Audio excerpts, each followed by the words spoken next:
তার মধ্যে আসেন, দুনিয়ার যে আগুন আছে, আগুনের কাজ কি? আরাম দেওয়া নাকি আগুনের কাজ হলো জ্বালিয়ে দেওয়া? আগুনের মধ্যে কোনো কিছু ফেললে সেটা কি হয়? পুরে ছাই হয়ে যায়, ভরসা হয়ে যায়। আগুনের কাজ হলো কোনো কিছু আগুনের সাথে সংস্পর্শ আসলে ওই জিনিস জ্বলতে থাকে, তার মধ্যে জ্বালা যন্ত্রণা শুরু হয়ে যায়। এমন হয় কি হয় না? এখন বলবেন যে হুজুর কিভাবে হয়? যদি আপনার বিশ্বাস না হয়, সামান্য আগুনের মধ্যে একটু আঙ্গুল দিয়ে দেখেন আগুনের কাজটা কি। আগুনের কাজ আমরা জানি। কিছুদিন আগে, কয়েকদিন আগে বিমানবন্দরে আগুন ধরলো, সেখানে সব কিছু পুরে ছাই হয়ে গেছে। খুলনা অনেক সময় বিভিন্ন মার্কেটে আগুন লাগে, আগুন লাগার পরে সব জিনিস পুরে ছাই হয়ে যায়। অনেক সময় ফায়ার সার্ভিস কর্মীরা নিহত হয় কি হয় না? কিসের জন্য হয়? আগুনের কাজ হলো দগ্ধ করে দেওয়া, জ্বালিয়ে পুড়িয়ে ছারখার করে দেওয়া, জ্বালিয়ে পুড়িয়ে একেবারে ভস্ম করে দেওয়া, শেষ করে দেওয়া। এটা হলো কার কাজ? কথা বলেন না, আগুনের কাজ। আল্লাহর শত্রু নমরুদ আল্লাহর বন্ধু খলিলুল্লাহ ইব্রাহিমকে আগুনের মধ্যে ফেলাইছে কি ফেলাই নাই? কথা বলেন না। আগুনকে আল্লাহ তাআলা অর্ডার করেছেন, ও আগুন, তোর মধ্যে এখন আমার বন্ধু রয়েছে। কুলনা ইয়া নারু কুনি বারদাও ওয়া সালামান আলা ইব্রাহিম।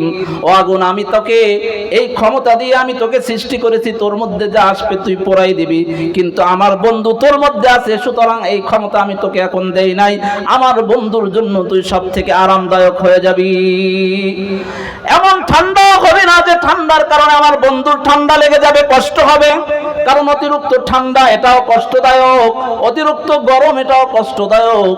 এজন্য আল্লাহ তাআলা বলেন, কুলনা ইয়া নারু কুনি বারদাও ওয়া সালামান আলা ইব্রাহিম। আমার বন্ধু ইব্রাহিমের জন্য আগুন তুই শান্তিদায়ক, আরামদায়ক ঠান্ডা হয়ে যা। অর্থাৎ যে ঠান্ডাটা আরামদায়ক হতে পারে, প্রচন্ড গরমের মধ্যে যদি শীতল বাতাস আছে, বাতাসটা যেমন শরীরের মধ্যে ঠান্ডা নিয়েছে, মানুষ আরাম অনুভূতি লাভ করে। অনেক গরমের মধ্যে যখন মানুষ এসির মধ্যে ঢুকে, বলেন তো এসি গরম না ঠান্ডা? অনেকের ঠান্ডা লেগে যায়, অনেকের কষ্ট হয়, কিন্তু যে গরম থেকে আসে তার কাছে আরাম লাগে কি লাগে না? আল্লাহ তাআলা আগুনকে কি অর্ডার করলেন? আমার বন্ধুর জন্য আরামদায়ক ঠান্ডা হয়ে যাও, আমার বন্ধু যেন কষ্ট না পায়। আগুনের কাজ হলো জ্বালিয়ে দেওয়া। কিন্তু যেখানে আপনি যদি আল্লাহর বন্ধু হতে পারেন, আর ওই আগুনে যদি আপনাকেও কখনো ফেলা হয়, আল্লাহর বন্ধু হওয়ার কারণে সেই সময়ও আপনার হেফাজতের জিম্মাদারি নেবে কে? লা খাউফুন আলাইহিম ওয়ালা হুম ইয়াহজানুন। আল্লাহ বলেন, আমার বন্ধু হয়ে যাও, কোনো টেনশন তোমার নাই। তোমার সাথে তোমার রাষ্ট্রের প্রধান তোমার বিরোধিতা করে, নো টেনশন। কোনো রাষ্ট্রের প্রধান কেউ গোনার সময় তোমার হবে না। বড় বড় লিডাররা তোমার বিরোধিতা করে, তুমি আমার হয়ে যাও, কাউকে গোনার টাইম তোমার হবে না। আরে পৃথিবীর সমস্ত শক্তিও যদি তোমার বিপক্ষে হয়ে যায়, আল্লাহ বলেন তুমি যদি আমার বন্ধু হয়ে যাও, তারপরও পৃথিবীর সমস্ত শক্তি মিলেও তোমাকে কোনো ক্ষতি করতে পারবে না। এজন্য বন্ধু হইতে হবে কার?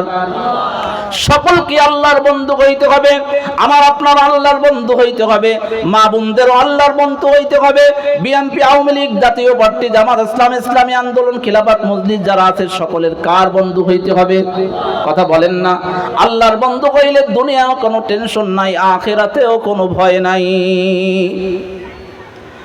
আপনি যদি আল্লাহর বন্ধু হতে পারেন, আল্লাহর সাথে যদি সম্পর্ক ভালো করতে পারেন, আল্লাহ যদি আপনার বন্ধু হয়ে যায়, আল্লাহ তাআলা কোরআনের মধ্যে বলেন, একজন মানুষ যখন দুনিয়া থেকে চলে যায়, সব থেকে তার টেনশন হয় তার পরিবার নিয়ে, তার পরিবার কিভাবে জীবন যাপন করবে। যদি ছোট ছোট সন্তান থাকে, স্ত্রী যদি থাকে, তাহলে